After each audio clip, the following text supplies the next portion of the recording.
I stared at my phone screen reading the group chat message for the third time. The family WhatsApp group, appropriately named Walker Family Updates by my mother, was buzzing with activity on this Thursday afternoon. Mom, emergency family meeting tonight at 7 p.m.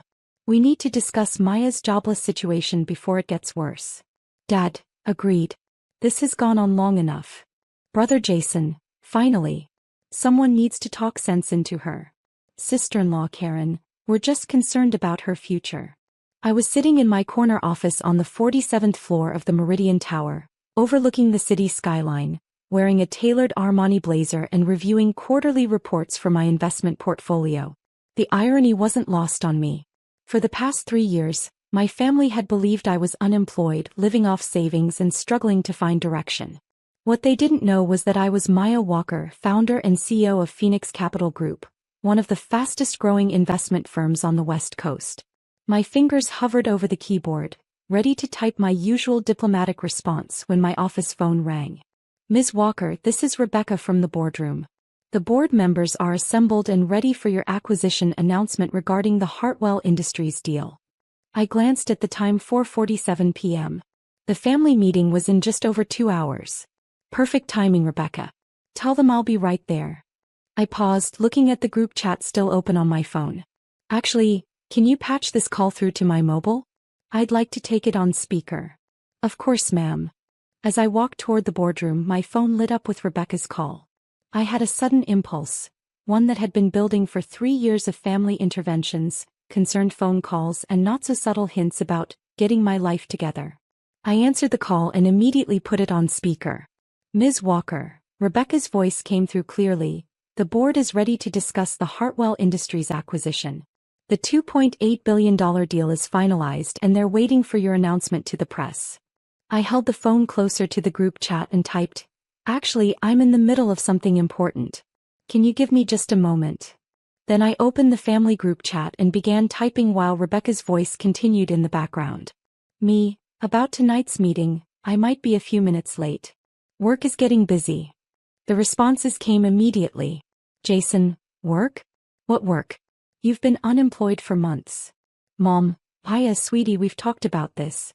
You can't keep pretending you have a job. Karen, it's okay to admit when you need help. That's when I made the decision that would change everything.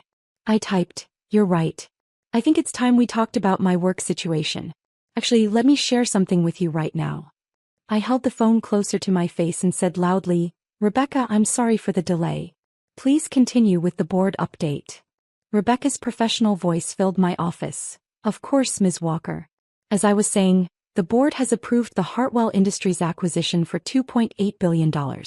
This will make Phoenix Capital Group the third-largest investment firm in the region. The press conference is scheduled for tomorrow morning to announce your company's latest expansion." I watched the 3 dots appear and disappear in the group chat as my family members started and stopped typing responses. Finally, Mom broke the silence. "Aya, whose phone call is that?" "Me, that's my assistant, Rebecca. She's updating me on some work matters." "Dad, Aya, this isn't funny. Stop playing games." I took a deep breath and typed, "I'm not playing games. Rebecca, can you please confirm my full title for the board minutes?" "Certainly, Ms. Walker. Maya Walker, founder and chief executive officer of Phoenix Capital Group, with current assets under management totaling $4.7 billion. The group chat went completely silent. I waited 30 seconds, then typed, "So about that emergency meeting to discuss my jobless situation?" My phone immediately started ringing. Mom's name flashed on the screen. I answered but didn't put away the group chat. "Hi, Mom. Aya Elizabeth Walker, what in the world is going on? Did we just hear someone say you manage $4 billion? $4.7 billion, actually. And yes, you did. But you said you were between jobs. You said you were figuring things out." I walked to my office window looking down at the bustling street below. 3 years ago, I'd made the decision to keep my success private from my family. It had started as a temporary measure. I wanted to prove to myself that I could build something real before announcing it to the world. But as Phoenix Capital grew from a small startup to a major player in the investment world, my family's assumptions about my life had become more entrenched. Every family gathering became an intervention. Every phone call included career advice. Every holiday dinner featured suggestions about practical jobs I should consider.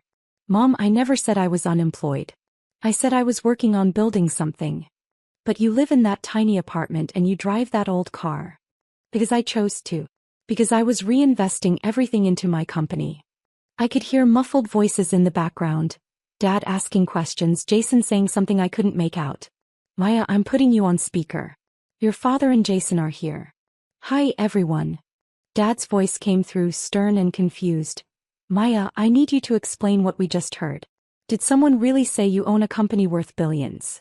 I don't own a company worth billions, Dad. I own a company that manages billions. Phoenix Capital Group manages investment portfolios for high-net-worth individuals and institutional clients. Since when? Jason's voice carried a tone I'd never heard before, something between shock and embarrassment. I founded the company 4 years ago. We've been profitable for 3 years. The silence stretched on until Mom found her voice again. 4 years ago? But we've been worried about you. We've been planning interventions. Jason even talked to his boss about getting you an entry-level position at his company. That hit me harder than I'd expected. Jason did what? Jason's voice was quieter now. I asked Mr. Peterson if there were any openings in our marketing department. Entry-level stuff. I thought you needed help. I sat down in my desk chair, suddenly feeling the weight of 3 years of misunderstandings. Jason, what does your company do again? We're a mid-sized marketing firm. About 50 employees. What's your annual revenue? Maybe 12 million on a good year. Why? I looked at the quarterly report on my desk. Because last quarter, Phoenix Capital generated 15 million in management fees alone. Another long silence. Maya, Dad's voice was careful now. Are you saying you make more in 3 months than Jason's entire company makes in a year? I'm saying that the daughter you've all been worried about has been doing just fine. Mom's voice was small. But why didn't you tell us? I stood up and walked back to the window. This was the question I'd been dreading for 3 years. Because I wanted to see who you really were when you thought I had nothing. What do you mean? Mom, in the past 3 years, how many times have you asked me how I was doing versus how many times you've told me what I should be doing differently? That's not. We were just trying to help. Were you? Or were you embarrassed by having a daughter who didn't fit your definition of success? I could hear whispering in the background. Maya, Jason said finally, I need to apologize. I've been treating you like you were the family screw-up. You have been. And you just let me? I wanted to see if your love for me was conditional on my apparent success. The group chat, which had been silent, suddenly exploded with activity. I could see Karen typing, then stopping, then typing again. Other family members, cousins, aunts, uncles, were being added to the conversation by Jason. Jason, everyone needs to see this. Maya, tell them what you just told us. I sighed and typed, Hi everyone. For those just joining, I'm not unemployed. I'm the CEO of Phoenix Capital Group. We manage $4.7 billion in assets. The responses came fast and furious. Aunt Linda, what? Cousin Mike, are you serious right now? Uncle Tom, Phoenix Capital? I've heard of that company. They're huge. Grandmother, I'm so confused. My phone started ringing again. This time it was Karen. Maya, I need to apologize, she said without preamble. I've been so condescending to you. All those times I tried to give you career advice and you were running a billion-dollar company. Karen. No, let me finish. Last Christmas I literally gave you a book called Finding Your Purpose After 30. You probably wanted to throw it at my head. I couldn't help but laugh. I actually read it. It was quite good even though I'd already found my purpose. Oh my God, Maya. I'm mortified. The group chat was still going crazy. I could see my phone battery draining from all the notifications. Mom, Maya, we need to talk properly. Can you come to dinner tonight? Not for an intervention, just to talk. Me, I can't tonight. I have a board meeting about the acquisition, then a dinner with some clients from Japan. Dad, clients from Japan? Me, Dad, I run an international investment firm. I have clients from everywhere. My office door opened and Rebecca appeared, looking professional but slightly concerned. Ms. Walker, the board is getting restless. They're ready to discuss the Hartwell acquisition and the expansion into the European markets. I looked at my phone, still buzzing with family messages, then at Rebecca. Tell them I'll be right there. And Rebecca? After the meeting, can you prepare a portfolio overview for my family? Something simple that explains what we do. Of course. Should I include the client testimonials and the awards we've won? Everything. It's time they understood what I've been building. I turned back to my phone and typed in the group chat. I have to go to my board meeting now. We're discussing a $2.8 billion acquisition and expansion into European markets. But let's plan dinner for this weekend. I have a lot to explain. Jason, Paya, are you mad at us? I thought about that question. Was I mad? Hurt? Disappointed? Me, I'm not mad. I'm sad that it took this long for you to see me as I really am. But I'm hopeful that we can build something better from here. Mom, we love you, sweetheart. Successful or not, we love you. Me, I know you do. And I love you too. But loving someone means believing in them even when you don't understand their path. I put my phone in my purse and walked toward the boardroom. As I passed Rebecca's desk, she handed me a folder. The Hartwell acquisition details, ma'am. And I took the liberty of preparing a family-friendly explanation of Phoenix Capital Group. I thought you might need it. Rebecca, you're invaluable. Thank you, ma'am. Oh, and your mother called the main line while you were on your mobile. She wanted to know if Phoenix Capital Group was really your company. I confirmed that you are indeed our founder and CEO. I paused at the boardroom door. What did she say to that? She said, and I quote, "My daughter is a genius and I've been an idiot." I smiled. Maybe this conversation had been exactly what we all needed. The boardroom was filled with 12 of the most successful business leaders in the region. As I took my seat at the head of the mahogany table, I thought about the contrast between this room and my family's living room, where they'd been planning an intervention for their unemployed daughter. Good afternoon, everyone. I apologize for the delay. Let's discuss the Hartwell acquisition. For the next 2 hours, we went through financial projections, market analysis, and strategic planning. The acquisition would expand Phoenix Capital's reach into 3 new markets and add over 200 high-net-worth clients to our portfolio. As the meeting wrapped up, board member Patricia Chin raised her hand. Maya, I wanted to mention that Forbes called. They're doing a feature on the top female CEOs under 35. You're on their list. When does that publish? Next month. They want to do a photo shoot at your office. I thought about my family seeing my face on the cover of Forbes. The same family who'd been planning to stage an intervention about my career prospects. That sounds fine. Just coordinate with Rebecca. After the board meeting, I had dinner with the Japanese clients, the Tanaka Group, who were interested in investing $500 million with Phoenix Capital. The dinner went well, and by the time I got home to my tiny apartment, which was actually a modest 2-bedroom I'd chosen specifically to maintain my cover, it was nearly 11 p.m. I opened the family group chat to find 127 new messages. Scrolling through them was like watching my family's understanding of me evolve in real time. The messages had gone from shock to embarrassment to pride to excitement to a million questions about my business. Aunt Linda. Maya, I just Googled Phoenix Capital Group. You've been featured in the Wall Street Journal 6 times. Cousin Mike. There's a picture of you ringing the opening bell at the New York Stock Exchange last year. Why didn't you tell us? Uncle Tom. I just realized when you said you were consulting last Christmas, you meant you were running board meetings for billion-dollar deals, didn't you? Grandmother. I'm so proud of you, sweetheart. But next time maybe give your old grandmother a hint? My heart can't take too many more surprises like this. The message that got me was from Jason. Maya, I keep thinking about all the times I gave you advice about finding a real job. I'm so embarrassed. You must have thought I was the biggest idiot.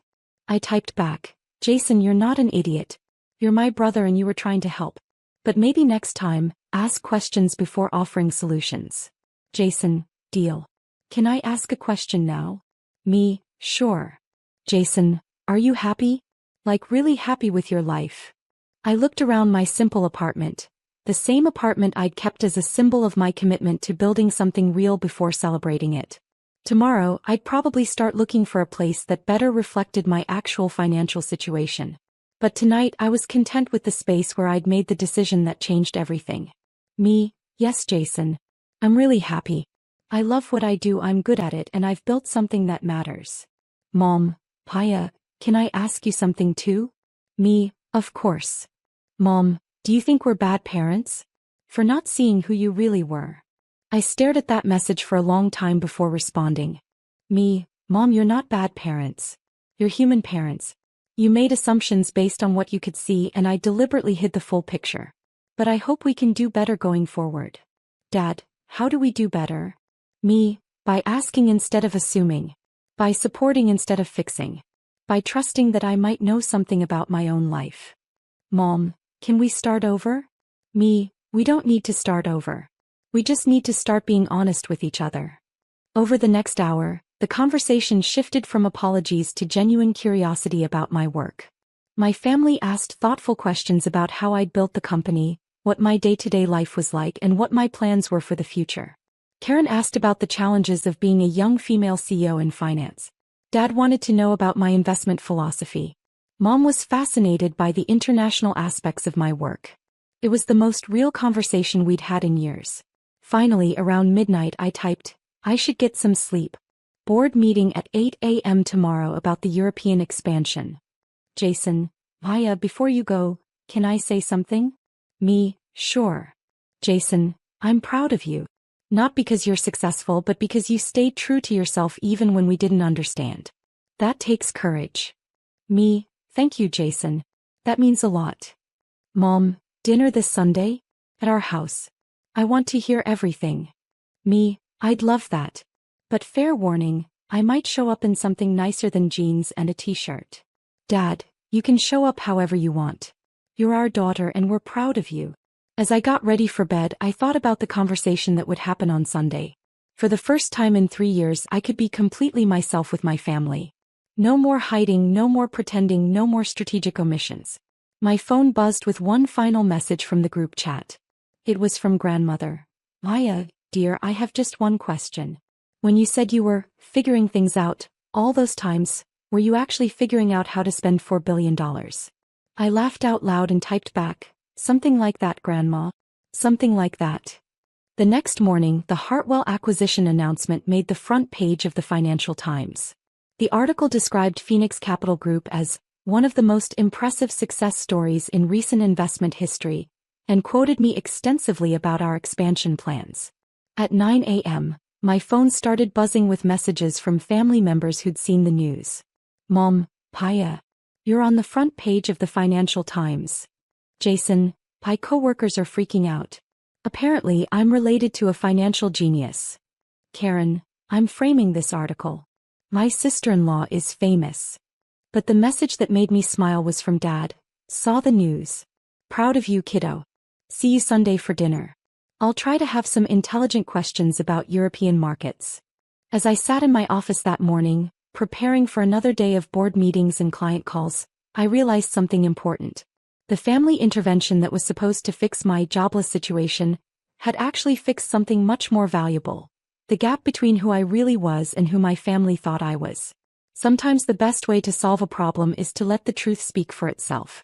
And sometimes the most satisfying moment isn't proving people wrong. It's finally letting them see you clearly.